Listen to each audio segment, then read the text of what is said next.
I'm working right now. I'm very lucky to be working right now, but I don't know if that's going to be the case next week, next month. Not being able to see my mom on a regular basis was a bit of a challenge for me, yeah. And has been a bit of a challenge for me, yeah. I think the hardest part was, definitely not being able to go to the hospital and help my dad out when he needed it, you know? Yeah.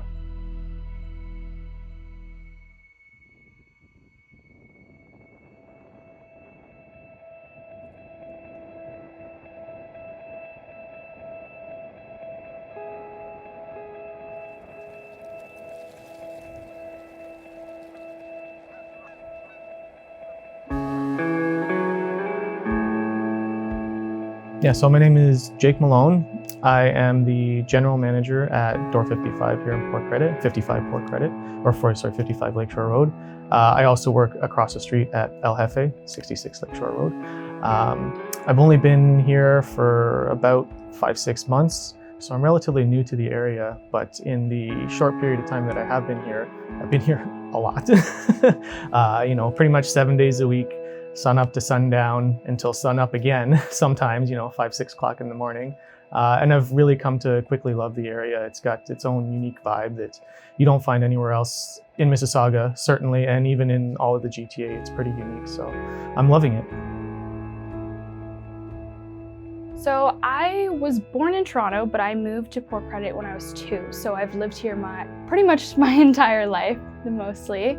And I just think it's beautiful here, and I wanted to work at home. Like, I wanted to work within the area of where I live in so that it's not only convenient, but kind of just to support the community as well.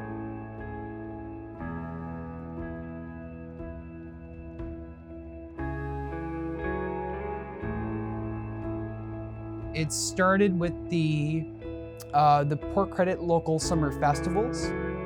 And from that moment on, I was given the opportunity to expand on my craft at a very early age. I started performing here on the streets of Port Credit at the early age of 9 years old and got recognized at the Port Credit Blues and Jazz Festival.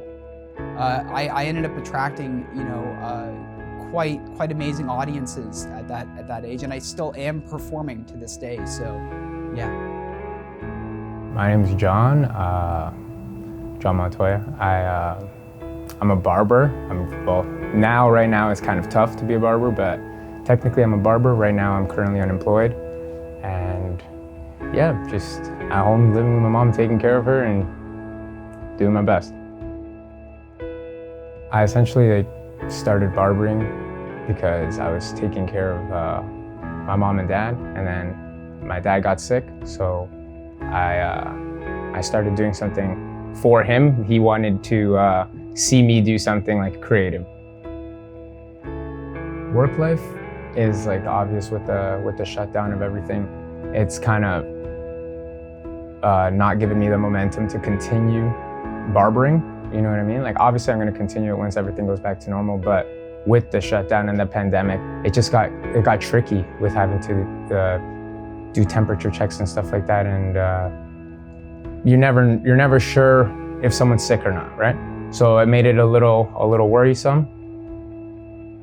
It's definitely hard, making sure the protocols are in place and that everyone's so safe, which we are. It's just almost hard because whether you want to go help a kid with something, a child is like struggling and you kind of got to show them without touching them. That's one thing, because having a relationship with my dance teachers when I was younger is so important. And that's also a little hard behind a screen because now with shutdown, we're only teaching a few classes virtually or some private lessons. So some of the classes we were taking, we don't even get to do virtually. But yeah, it's kind of just hard a little bit to connect with the kids as easy when you're teaching, or whether they're paying attention, or just keeping it interesting for both of you. It's kind of hard through a screen.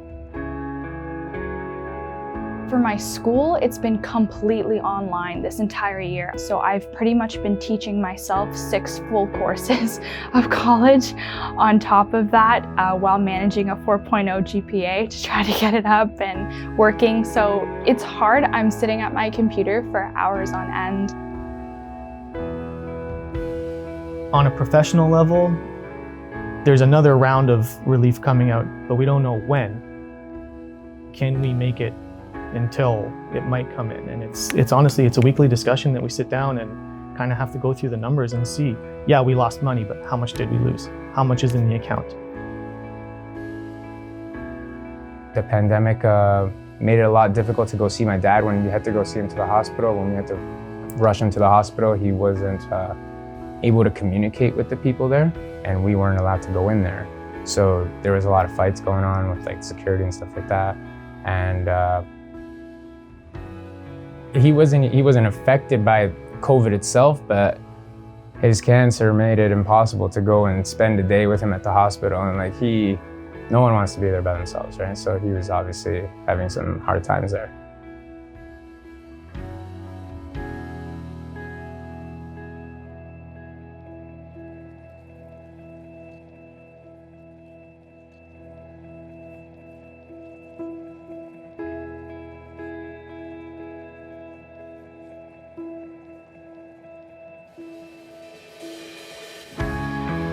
My name is Kevin McLaughlin.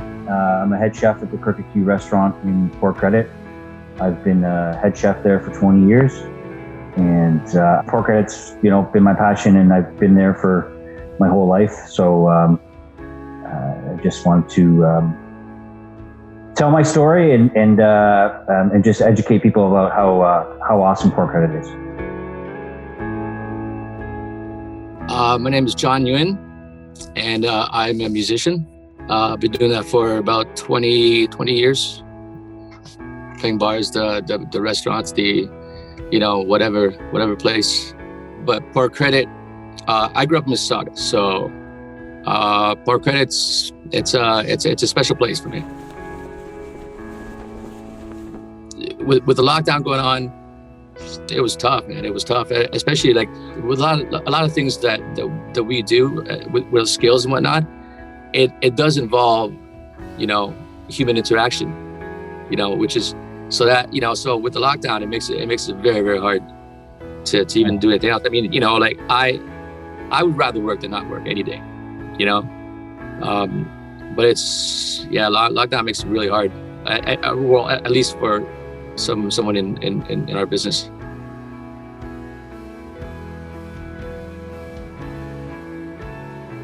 I did get CERB when we first got shut down or whatever, and though I appreciate and I mean this from my heart that the government came out and helped us the best way they thought possible. I'm a dad of 3 kids. I live on my own, and to be perfectly honest and blunt, that the CERB was nice, but it didn't help.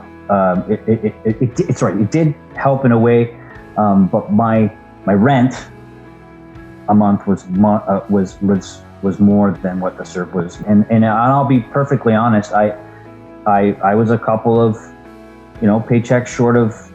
I'd have to find somewhere to live, and that really hit me hard. And your kids are number one, right? Your life changes when you have kids, and it really hit hard that I had to protect them, and any way possible, and just sort of just hang on. But for that to get to that point, I mean, the CERB just wasn't enough, and my owners, my bosses, they are my friends. To be honest, their family, they have gone over and beyond and taken care of me to make sure that my family, me and my kids are safe. But at the same point, they're taking a loss, and they don't have to do that. But that's what I mean about Port Credit, the community, the family. It's just like they said to me, "Don't worry, Kev, you'll be fine. Don't worry about anything. Let's just get through this together." When I've been at the lowest point, thinking, okay, this could be, what am I going to do? I looked at the roadblock as an opportunity to grow. And from that, it has been a tremendous experience. So I'm now in a position where I'm able to help others.